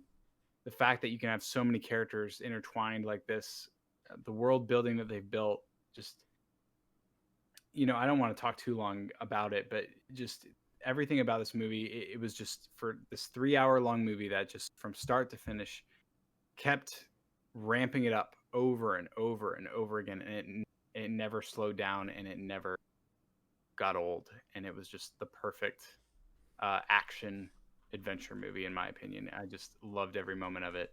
And I mean, who hasn't seen Avengers Endgame? You know, at this, unless you haven't seen Avengers.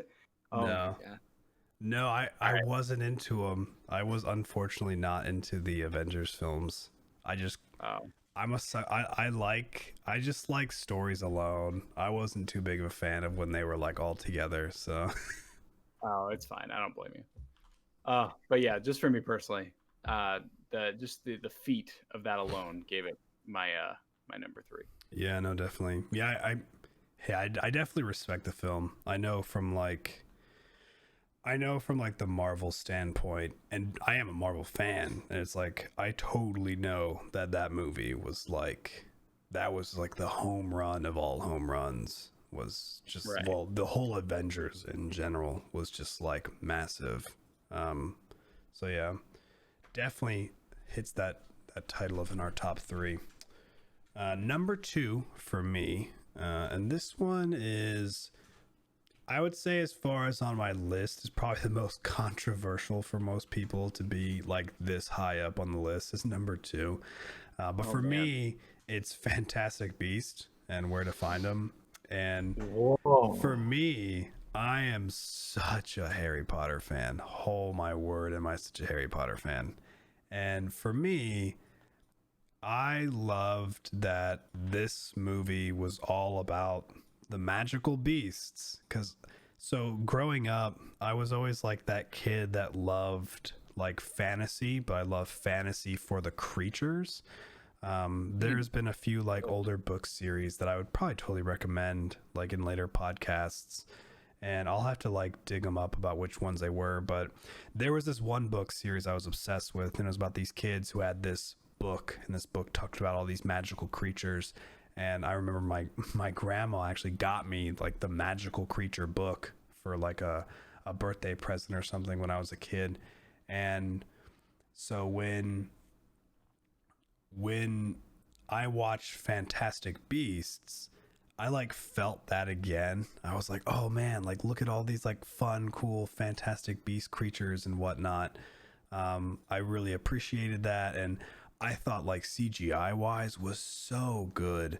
And thinking that this was a Harry Potter film to me was like night and day, because like the movies compared to the CGI that they were doing this one, like to me couldn't compete because I was like, man, Right. these are so cool. And like when they first went into the briefcase and like explored and stuff, that was the best moment. I could watch just that scene over and over and over and over again, and watching Newt just be so like wholesome and kind and like true to himself and like who what he believed in. I love that too, because again, that like that has that Harry Potter-esque, right? It has the whole like these characters are true to themselves.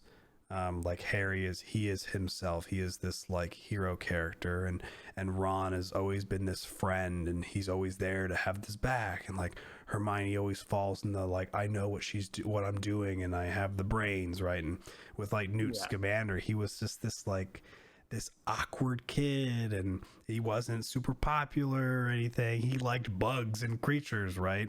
And you get into this kind of like shy character, but you see him grow because he breaks out of his shell. I mean, it's like he's hatching himself, because like he goes here to do some studying and all that kind of thing, but then he has friends, right? Like he makes friends that he never thought he would ever have. I mean, he even says in the end of the film that like I've never had a friend before, and the one I make is a muggle, right? Or and then like he falls in love and he finds that he can actually like do that and stuff. And so Yeah. for me, it's actually better than the Harry Potter series, because I don't know, something about it was Wow. just so much fun. I just thought it was so That's cool. so And then cool. I think time period too. I just love older time periods on things.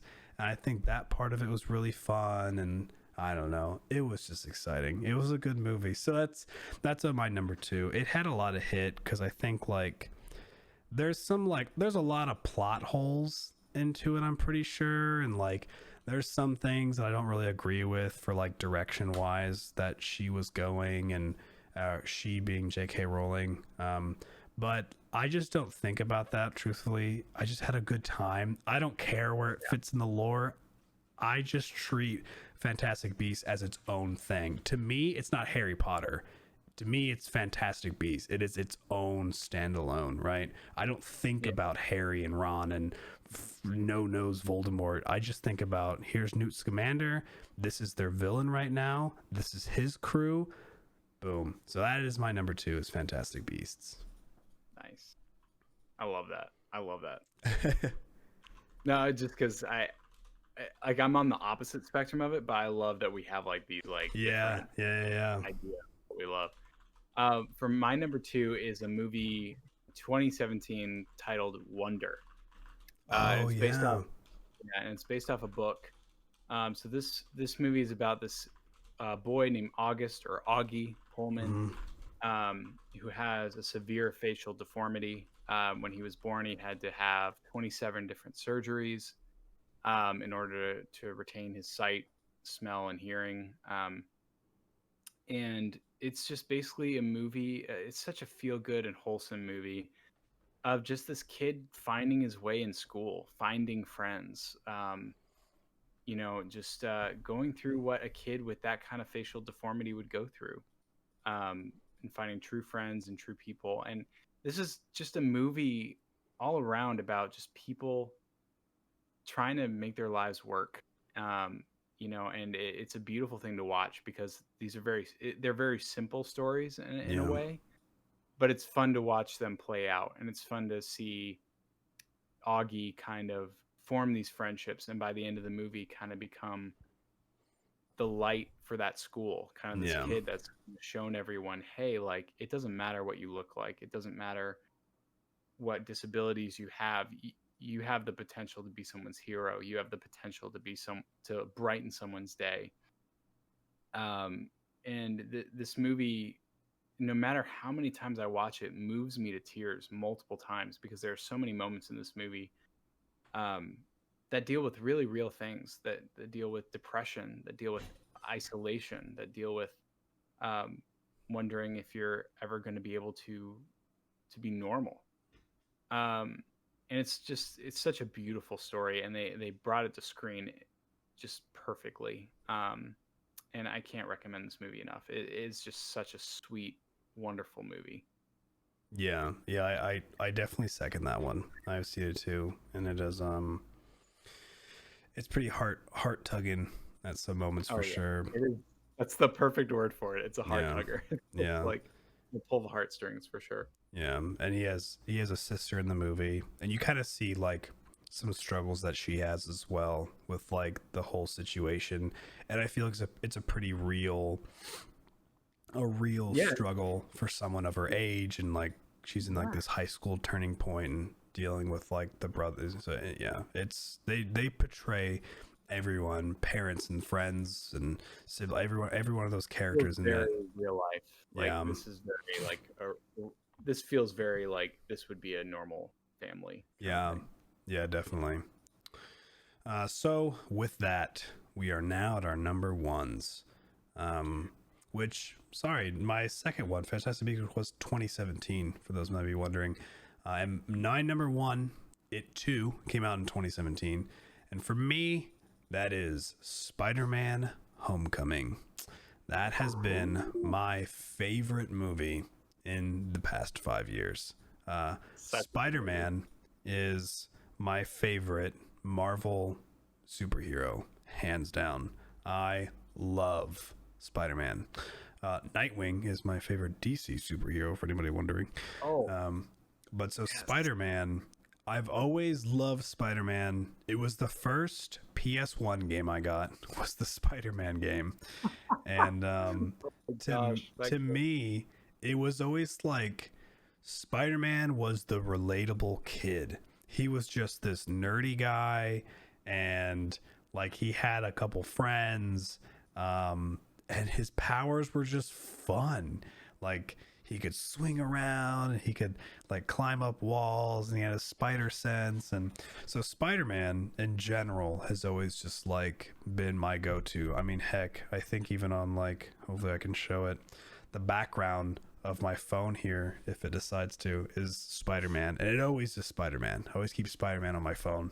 And so for me, out of all the bajillion first series meet Spider-Man movies that we've done over the years. We have our Toby, we got our Andrew Garfield, and now we have Tom Holland.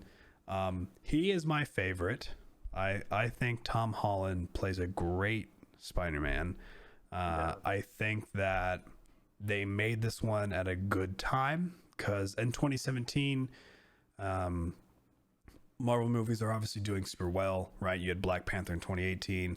Max said about like Endgame was recently, and the first Avengers was because the first Avenger was like a little before Homecoming, and then they were doing like Civil War around this time, and like the Iron Man stuff, and as far as like they call the MCU, it was definitely the prime around these few years, right? And so this Spider-Man, which I would say all of them I recommend, but nothing beats a good origin film.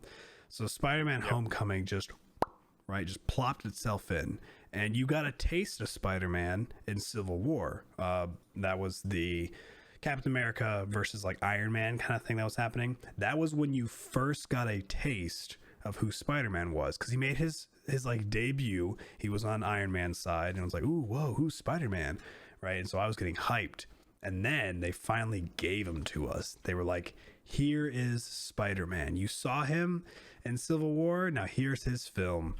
And so I think that they did a great job, because to me, I just wasn't a Tobey Maguire fan. I don't know if it was because I was younger and he was older and I couldn't relate like I always had to like to me, Spider-Man was like this kid kind of young guy, and he just seemed like an old guy to me because I was a young kid. So like Tobey Maguire just didn't seem relatable.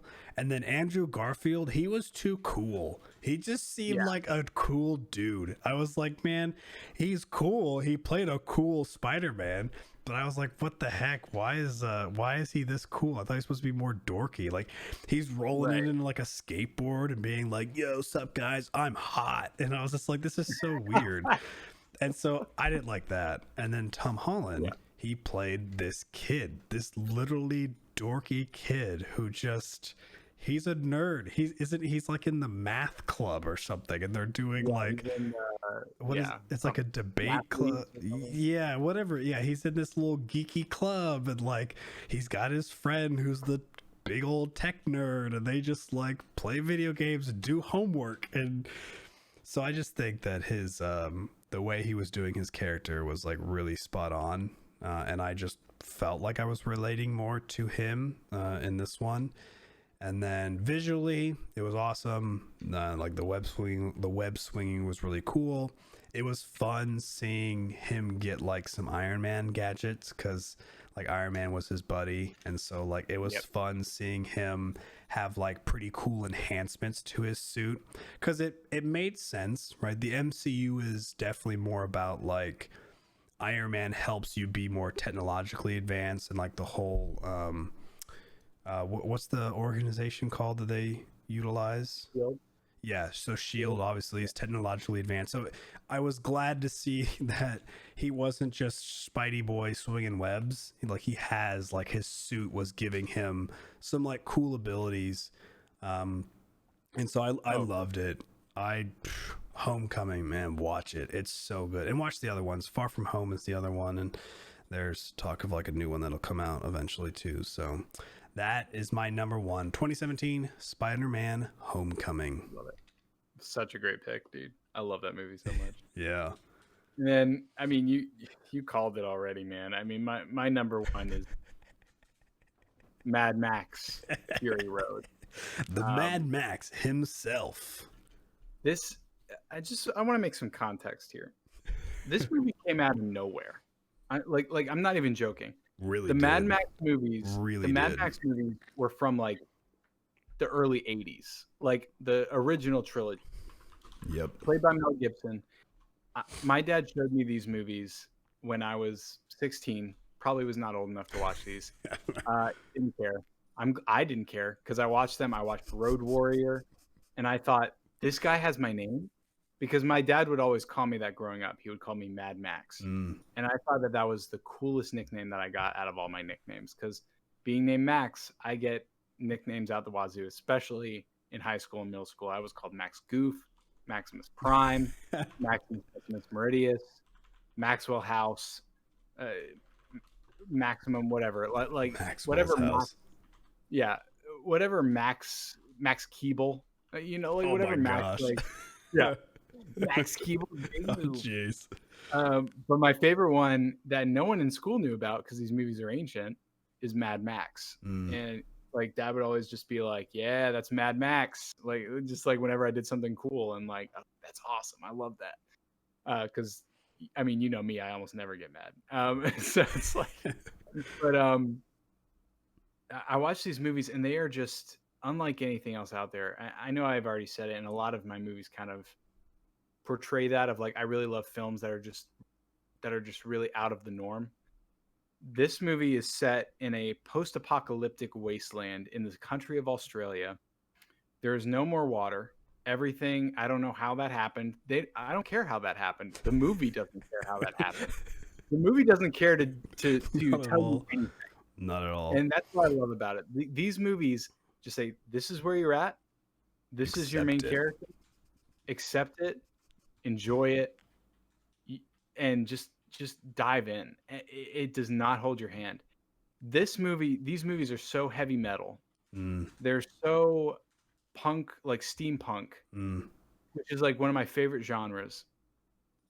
And this is just one of those movies, kind of like John Wick, where the action does not stop. You are constantly revving up more and more. Mad Max Fury Road is basically a car chase to one place and then back to that place again. And this movie almost has no CGI effects. Most of it is real tech or like real effects. And like, so basically like the premise around it is you have Mad Max, who has maybe 5 spoken lines in the whole movie, played by Tom Hardy, who's one of my favorite actors.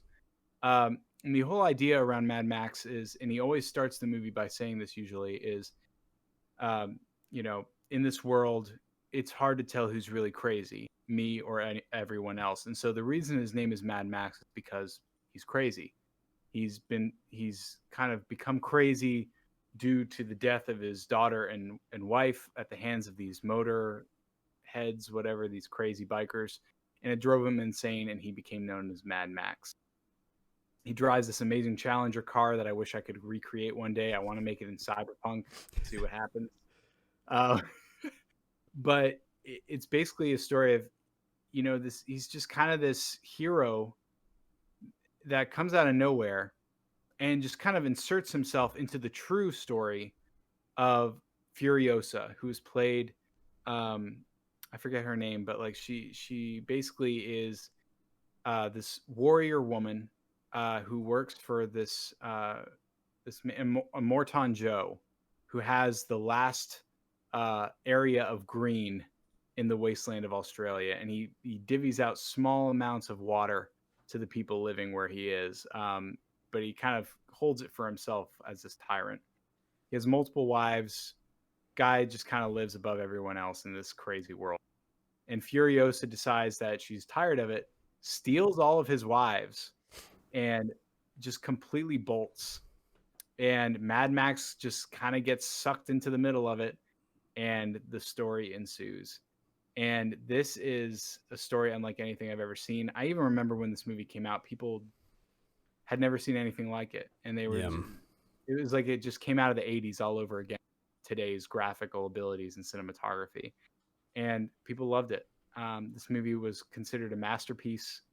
A lot of people are saying it's one of the best movies to happen in the last decade. And there's talks of a Furiosa movie spinoff. Mad Max wouldn't be a part of it, which honestly I'm kind of fine with because I love Furiosa as a character, but I want more Mad Max. I love that he's just kind of this man who kind of appears out of nowhere, does what he can to help or to get out of the situation, and then he just kind of disappears. And that's kind of what happens at the end of this movie. You kind of realize it was never about Max. It was about Furiosa. It was about her journey. And he was just kind of there to help her get to where she needed to go. And so I highly recommend this movie if you have not watched it. Um, it will be bonkers crazy, and you'll enjoy every minute of it. At least I hope you will. All right. So there, my friends, is our top 10. We will definitely be posting top 10 and links and all that kind of stuff on our YouTube and the description, and then on the Spotify and Apple podcast whenever you decide to listen to it afterwards. So we'll make sure that you can always remember our top 10. And I would love to like look at this again one day and like look back to see what it was and kind of reminisce on all that. Yeah. But yeah, I think with that, we are going to hit upon our last topics. Do we want to do games we're playing? I'll be honest, I have none. I don't know if you have any this week. No, I know that this is running long, so let's just go ahead to do the entertainment of the week and close it out. Cool. All right. So as always, Max and I love to give some entertainment of the week. And so this week, the entertainment that I recommend is called Megalobox. This is an anime that you can watch right now on Netflix. It came out in 2018 originally, so Netflix must have just like recently acquired the ability to be able to play it on their platform. It is a boxing anime, which, fun fact for everybody out there, boxing animes are my favorite genre. I don't know. Hajime no Ippo? Oh my gosh, it's the best. Something about boxing, man. I think it's like one of the few sports that I really got into as a kid. My dad loved boxing, and it was like the one thing that me and him kind of like related on a lot. And so anime boxing is just so much fun to me. So Megalobox is an anime boxing film or anime, and it's pretty nice. Max has been telling me that the same people who did like Samurai Champloo and what else was the other one? Cowboy Bebop, that's right. They're done by like the same person, which is great. It's so good. And the one nice thing, which is kind of why I'm also recommending it, I'm not 100% done with it, just full disclosure, but I know it's going to be great. I do know that episode 13 has a good finish to it. And that's kind of like a big reason why I'm recommending this. Sometimes there's animes that you watch and then they don't end, and then it's kind of just like, well, it kind of ended, but if you want to read more because there's manga, or like, oh, well, you know, there's like, it kind of showed, but then there wasn't enough funds to make it a season 3 or whatever it might be. But with this one, from what I saw and what I could see of other people talking about it, it's a good, let me watch some 13 episodes. And let me just enjoy a story that has a start and a finish. So that's a big one why I'm recommending it. So if you have Netflix, you can watch it there. You can probably watch it however else you watch anime. Hey, I'm not judging however you want to do it. So that is Megalobox. So yeah. I was just about to ask you. I actually have never seen Hajime no Ippo, and I've always wanted to. I've always wanted to see it. Yeah. So if you happen to have all the episodes of this anime, let me know. Yeah. We have both kind of talked about how we do enjoy like that older look to anime. And it has that like older look to it. And it's just, I don't know, man. It's just like wholesome. It's so good. It's so, that's a good one. That'll be next week's recommendation. Hajime no Ippo, yeah. All right.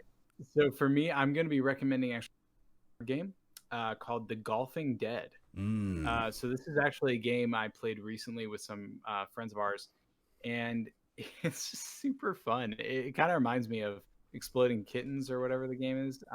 Oh yeah. Where basically you play this game, you kind of create you get served cards, you create a 3x3 grid, so you have 9 cards in total for like the 9 holes, and you play 2 rounds for a total of 18 holes. And you basically, it's just like golf. Your goal is to have the lowest score possible at the end of the 18 holes. And it's basically a game of chance. You're like flipping over your cards and like seeing, you know, what you parred or what your score was for that round. but there's cool like little zombie cards you can play to switch them out with competitors. Like there's like a quicksand card, there's revival of the dead, and honestly, the zombies are just like a fun little flair they throw into the card game to like make it goofy, you know. But it's basically a golfing card game. Gotcha. But it's really fun if you really like quirky card games like that. I highly recommend it, and you can buy it off Amazon for not too much money, I believe. But I really enjoyed it, and I highly recommend it. Boom. There you go, folks. There is our weekly recommendations. I kind of like that we have been hitting like totally just different things all the time. We've done board games and animes and video games and movies, and it's fun. I like that we do that. I do too. For my knowledge, what's the runtime for this one? I feel like this is our longest. So we had like a 10-minute intro, so we were at about 2 hours on this one. Yeah, this is our longest one. Woo! Pretty dope. Pretty dope. We did it. Cool. So I will be sticking around a little bit afterwards to talk to the chat a little bit on my Twitch. But as far as our podcast goes, thank you all very much for tuning in for episode 6 of the Calling All Nerds, where you get your amazing Nerd Alert podcast. My name is Tyler. Follow me on Twitter and Instagram, all that kind of stuff. Mr. Teenator. Max, where can they find you? You can find me at MadMax528 on Instagram. You can find us also on Spotify and iTunes, as we stated at the beginning of the podcast, by just searching Calling All Nerds. Our podcast is now officially there. We're trying to, do new stuff every single week. We just did thumbnails last week, which was really fun. But we're just really enjoying the ride. I think it's amazing that we were able to do our longest show yet being remote, and that it went smoothly. So it did. Just thank you all for listening. Thank you for being a part of this journey with us. I can't believe we're 6 episodes in. It's kind of surreal. It is. Alrighty. Well, we will see you all again next week. Hope you enjoy. Have a good weekend. We'll talk to you later. Peace. Bye, guys.